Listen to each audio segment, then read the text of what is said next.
After months of tense negotiations and debate, U.S. President Joe Biden signed into law today a $95 billion aid package that will provide military assistance to Ukraine, Israel, and Taiwan.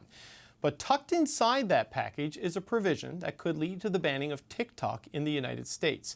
TikTok's parent company, ByteDance, now has 9 months to sell the popular social media app or risk a ban in U.S. markets.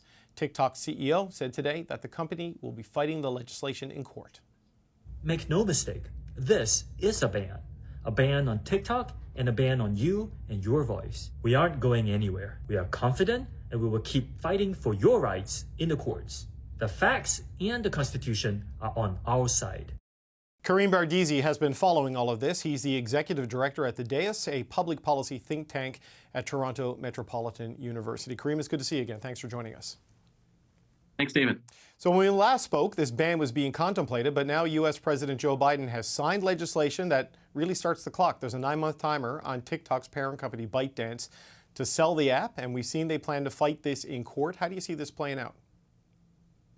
Well, there's a bit of time left. Former President Trump has flip-flopped on his position, so I'm sure the Chinese authorities are hoping for a Trump victory and a reversal of that at the last minute. Trump would come out in favor of a ban, is now against it.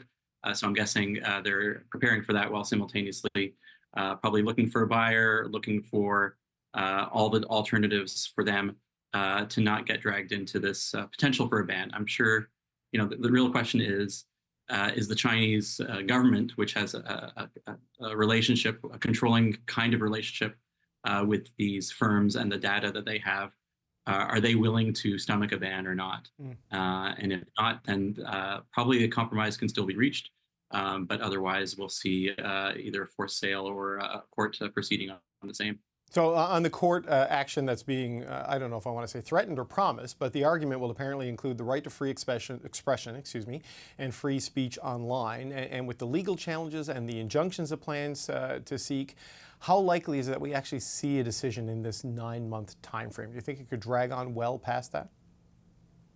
Potentially, yes. I mean, observing some of the U.S. Supreme Court's take on these issues of late, they are, on one hand, a bit more suspicious of the power of these companies, but at the same time, really unwilling to be as interventionist, I think, as the Biden administration in particular wants them to be. So this is something that will definitely, the court process will definitely be part of this.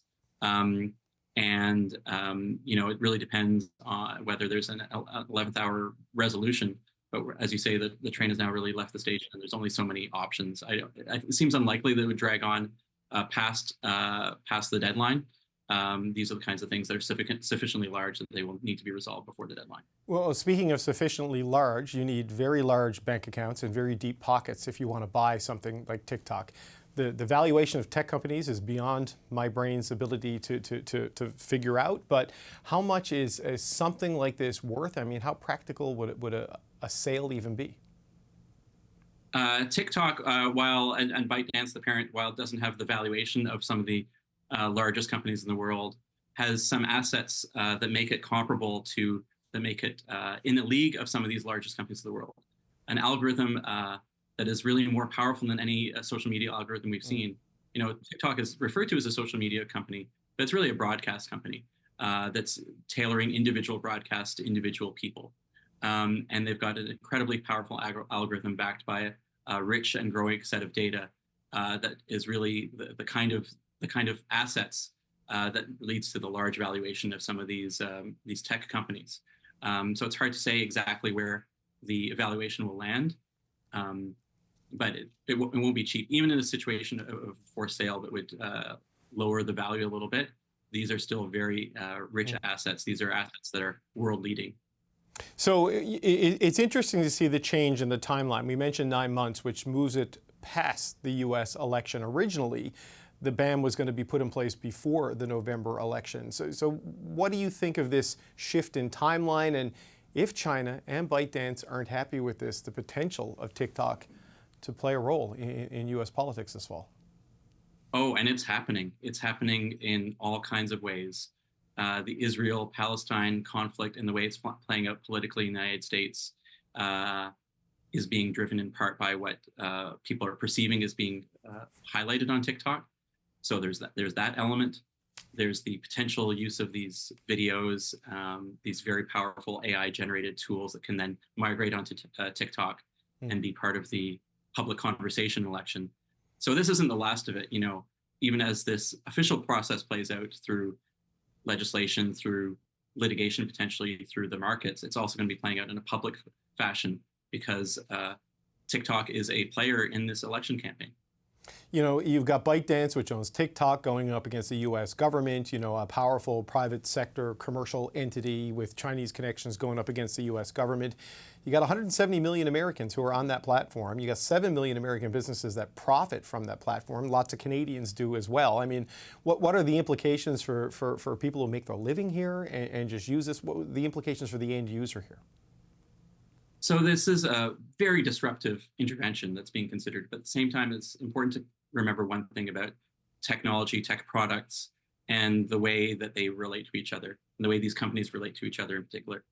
Some of ByteDance's main competitors, if you see it as a broadcast company and as a company that's primarily generating data and sharing online video, we know that some of the other major platform companies are very interested in this work. We know that Meta, the parent company of Facebook, has a strong interest in this area. We know that Google, the parent company of YouTube, has a very strong interest in this area. And we also know that even though these products are subject to strong intellectual property protections, that companies are trying to constantly mimic and develop the best versions of these products. So there's definitely going to be disruption if, in the extreme case, that a ban happens. But on the other hand, don't be surprised if you see even more compelling versions of these products being rolled out by some of these other companies. Okay. While we're watching this big political economic fight in the U.S., there's some interesting development on the issue of the online space here in Canada. We've seen British Columbia announce it was pulling back its proposed online harms legislation. They're putting it on hold after reaching an agreement with social media giants. What's your take on this development and this move by the BC government? So this is a really kind of interesting achievement by the BC government. This is a subnational as part of a larger, this is a global conversation, and yet a province of a mid-tier country has managed to, in terms of population, has managed to reach this agreement with these platforms. Obviously, there's a federal piece of legislation as well, the Online Harms Act, which was going to achieve some of the things that the BC legislation is trying to do. And so some part of this, I think, is BC deferring to the federal legislation. This isn't typically an area that you'd have provincial jurisdiction, but there is obviously pressure on the BC government from the population to act in this area, to work to protect people online, especially children and members of visible minorities. And so it's an impressive achievement to have gotten the social media companies to be working with them on this online safety table. But at the same time, this is something that's still going to go through the Canadian legislature, and it's something that's going to have to be watched closely. Ultimately, this is an area where it's national and indeed international or US-based policies that are going to have as big an impact. Just quickly, Kareem, I wonder what your thoughts are with governments increasingly dealing with this, right? Because of the explosion of this sector, there's this regulatory lag. Do you think they're striking the right balance between protecting people and children in particular against the harms they can encounter online without stomping all over expression and speech rights?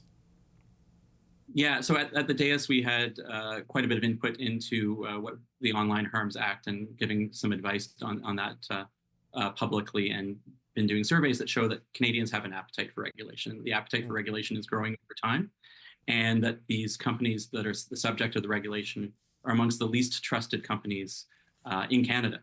At the same time, though, Canadians are also users of these products. And the balance that is going to be struck is one that you can't trust government alone with, or indeed the platforms alone with. This is something where everyone who's a player on these platforms has some form of responsibility. Now, maybe that's being a bit too ambitious on behalf of users of platforms, that we all have a place to play in this regulation of the online public square.